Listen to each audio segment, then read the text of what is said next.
Good morning. If you can dream it, you can do it. With this beautiful thought, we are starting our today's session. In today's session, we are going to study about a subject called OC, that is Organization of Commerce. In this particular subject, we have to study about man, his requirements, and ways to satisfy his requirements.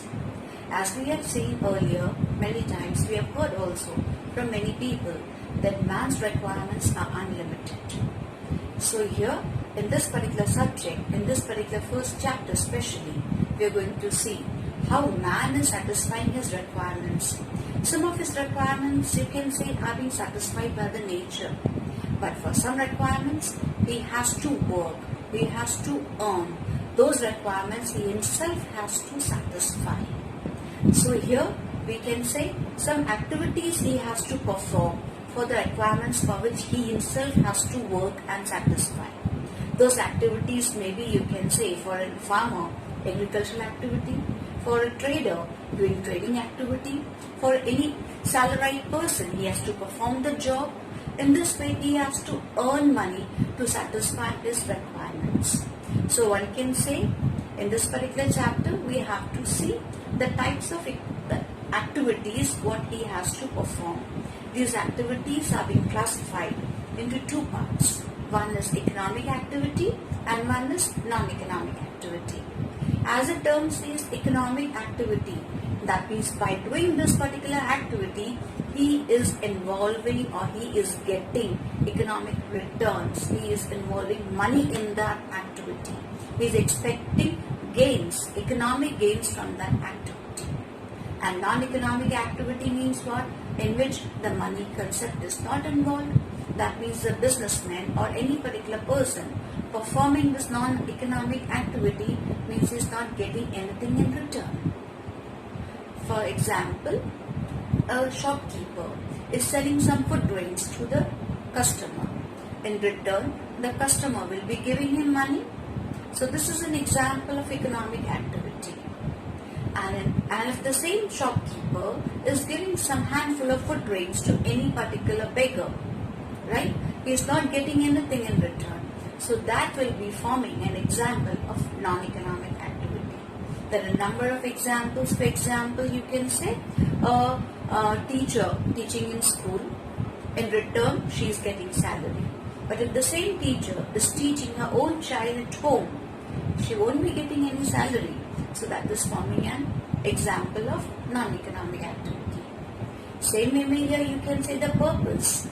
Purpose of economic activity you can say is getting economic returns, getting monetary benefits. But purpose for the non-economic activity is not the money. Then one can say there we are having service as a motto, love, affection as a motto, or service to the nation. Duty, social responsibility towards your nation, one can say, are the examples of non-economic activities.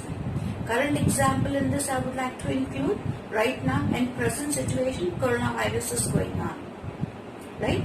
And we have seen many people distributing masks, food packets. That is again forming an example of non-economic activity. Here the people who are distributing these things are not expecting money, but they feel good. They feel that we are doing something for our nation. So this is forming a best example, you can say in today's time period, an example of non-economic activity. In economic activities, again you can say we are having three different types of activities.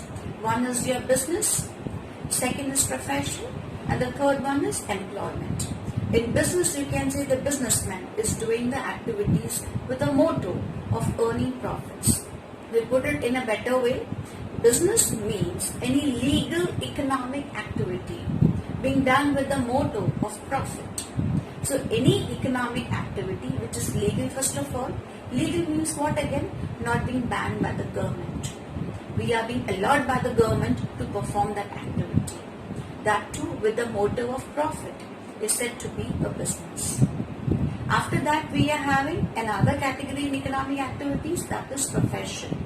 Profession means any particular person who is highly qualified. With this knowledge, he is providing service to the nation, service to other people, you can say. For example, chartered accountants they are having specialized knowledge. With their knowledge, they are providing services to the people, to their clients, and earning their livelihood. Same way, employment. Employment, you can say a person is being appointed by a person to perform the activities for him, and in return he is getting money, that we can call it as salary or wages. So in sum up, we'll say economic activities are economic activities involving economic gains. Non-economic activities are not involving any economic gains, but they involve some sort of social responsibility, love or affection. And in economic activities, we have seen are being classified into three, that is business, profession and employment. Business may we get returns in the form of profit, profession may in the form of fees, and in employment may in the form of salary.